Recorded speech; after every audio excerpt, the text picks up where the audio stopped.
सर्वांना श्री स्वामी समर्थ. हॅलो नमस्कार, मी गायत्री पाटील तुमच्या सर्वांचे अगदी मनापासून स्वागत करते आपल्या यूट्यूब चॅनलवर.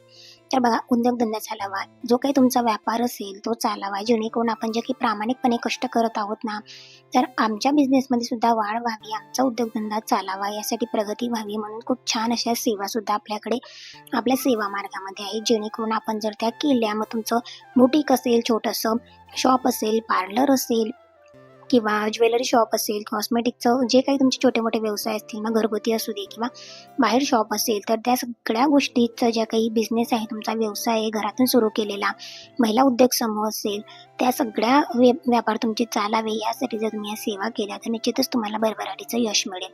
बघा, घरगुती व्यवसाय करत असाल किंवा प्रामाणिकपणे कष्ट करत आहे आणि मला त्यासाठीच काहीतरी सेवा करायची आहे जेणेकरून माझा उद्योगधंदा चालावा. उद्योगधंदा मग तुम्ही घरी बसून करू शकता. मेडिकल असेल, शॉप असेल, पार्लर असेल किंवा छोटासा एक गाडासुद्धा असू शकतो, पाणीपुरीचा असू दे, वडापावचा असू दे. आता बरेचसे व्यापार आहेत का ते आपण महिलासुद्धा करू शकतात.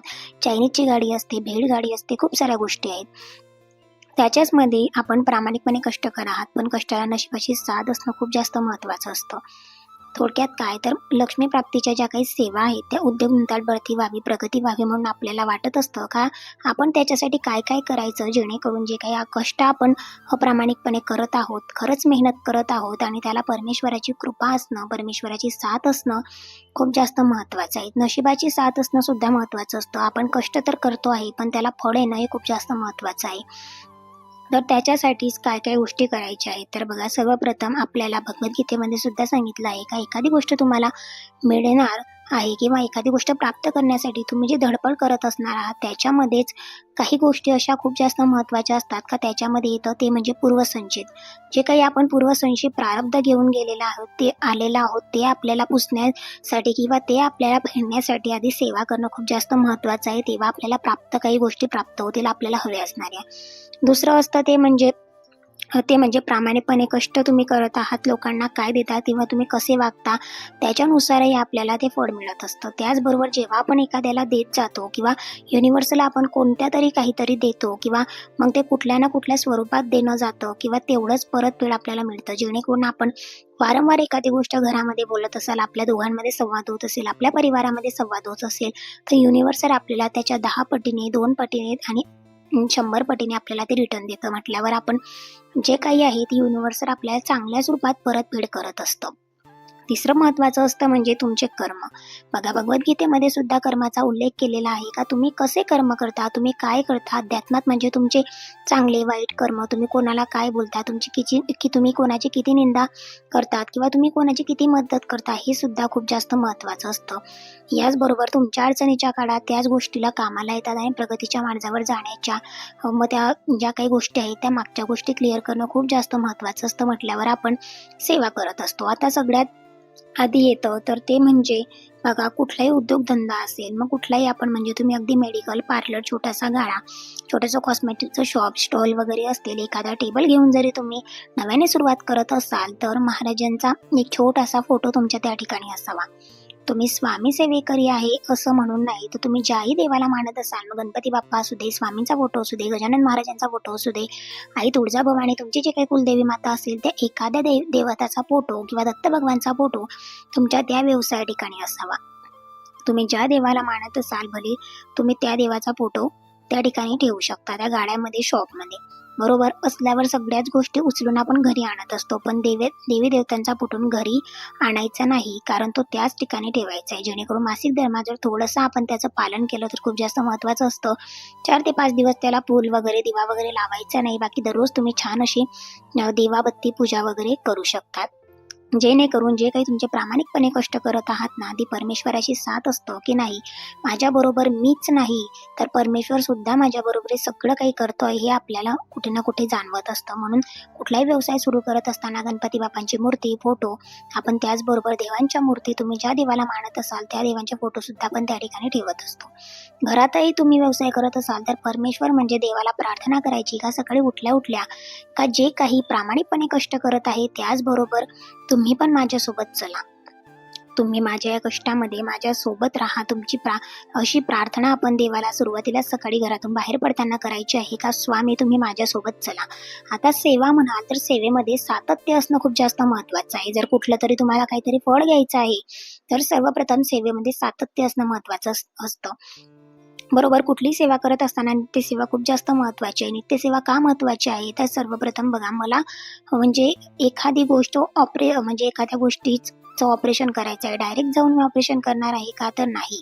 सर्वप्रथम आपण डॉक्टरांचा सल्ला घेतो, गोळ्या घेतो आणि सुरुवात जी काही कामाला होत असते मग हळूहळू त्रास कमी होतो, जास्त होतो आणि त्याच्यानंतर आपण ज्या काही मोठे पाऊल आहे ते आपल्या आयुष्यात उचलत असतो. म्हणजे ती गोळी मला बळकट करणार आहे, जी मला व्याधीच होत आहे त्याच्यासाठी ती मला तयार करणार आहे आणि विश्रांती देणार आहे, थोडं रिलॅक्स फील होणार आहे. त्याचबरोबर एक असतं ते म्हणजे पुश करणं, म्हणून आपण गोळी घेत असतो. धक्का देण्यासाठी आपल्याला गोळीची मदत असतं. त्याचसाठी मोठ्या सेवा करण्यासाठी आपल्याला नित्यसेवेची साथ असणं खूप जास्त महत्त्वाचं असतं. कुठल्याही सेवेचा मूड जर तुम्ही बघितला तर ती नित्यसेवा आहे, जी धरून ठेवते आपल्याला. आपण कधीतरी भटकतो, इकडे तिकडे जातो, पण नित्यसेवा आपल्याला धरून ठेवत असते. मूड असतं ती म्हणजे आपल्याला ती धरून ठेवते. नामजप चालता बोलता उठता बसता आपण केव्हाही करू शकतो.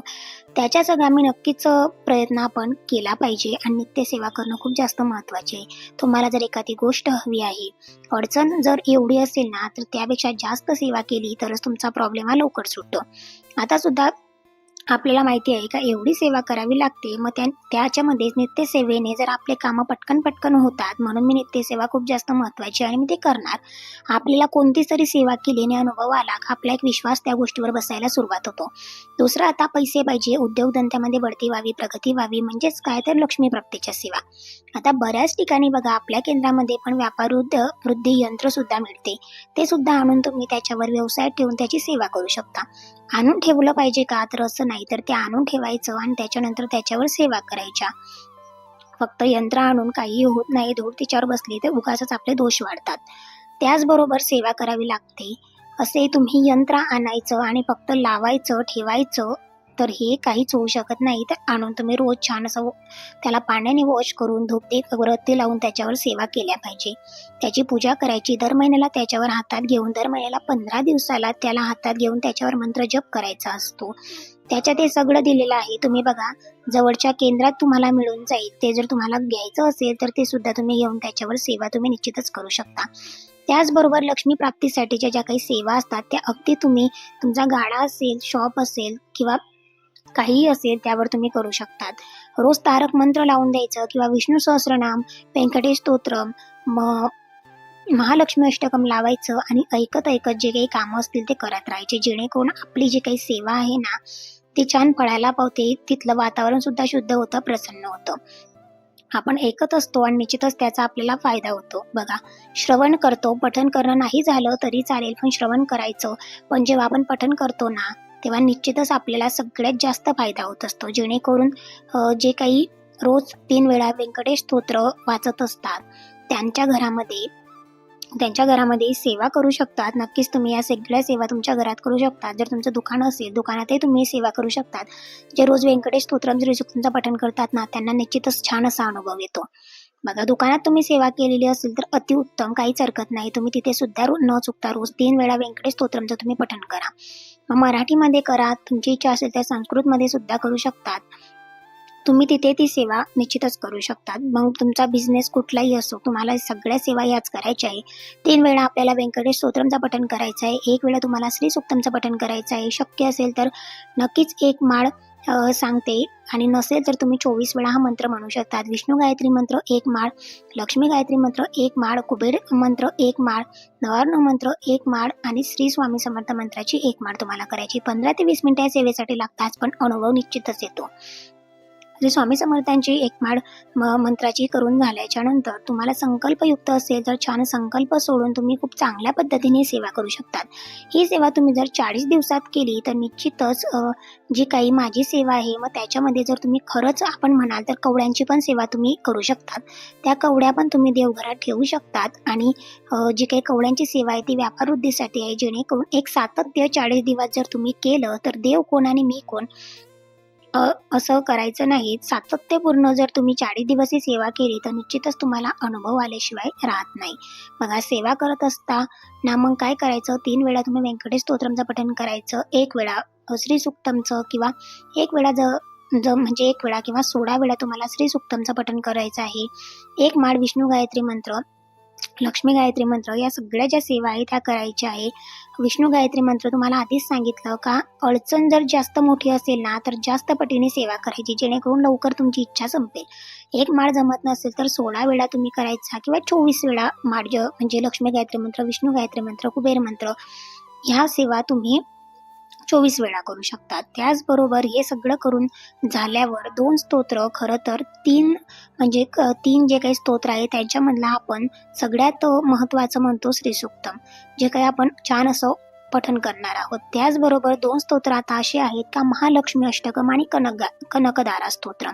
तुम्हाला सांगते, धनवृद्धीसाठी कनकधारा स्तोत्रम, अगदी व्यापार असो किंवा नोकरी जरी असली तरी घरात कनकधारा स्तोत्रम रोज जर तुम्ही ऐकलं, श्रवण केलं, पठण केलं, तर संपूर्ण जो काही महिना आहे, पूर्ण महिन्यामध्ये निश्चितच तुम्हाला छान असा अनुभव येत असतो. अधिक मासामध्ये सगळ्यांनी या सेवा केलेल्या आहे. व्यंकटेश स्तोत्र, विष्णू सहस्त्रनाम, बऱ्यापैकी आता लोकांचं ते पठण सुद्धा झालेलं आहे. बघा, आपल्याला कळायला सुद्धा लागतं का काय अडचणी आल्यावर आपण कोणते स्तोत्र मंत्र ऐकायला पाहिजे, जेणेकरून ते ऐकताच बऱ्याच वेळा आपले शब्द चुकतात किंवा नकळत आपल्याकडून काही चुका झाल्या तरी देव आपल्याला शिक्षा देत नाही, पण हळूहळू का होईना आपल्याला ते पठण करण्याची सवय लागलेली असते.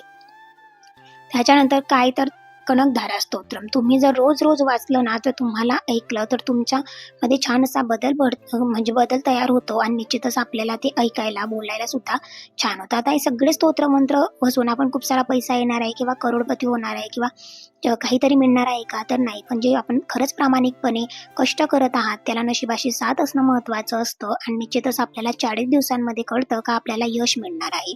त्याचबरोबर सेवेमध्ये सातत्य असणं महत्त्वाचं आहे. 40 दिवसाच्या सेवेमध्ये एखादा दिवस इकडे-तिकडे गेला तरी हरकत नाही, पण लक्षात ठेवून 40 दिवस ही सेवा करायची. व्यापार वृद्धी आपण एवढं प्रामाणिकपणे कष्ट करत असतो, मांसाहार वर्ज्य करावा. त्यानंतरही तुम्ही सेवा मात्र कंटिन्यू करू शकता. जर काही अडचण वगैरे आली तर तेवढे दिवस निश्चित आपण जे काही आहे ती सेवा थांबवत असतो.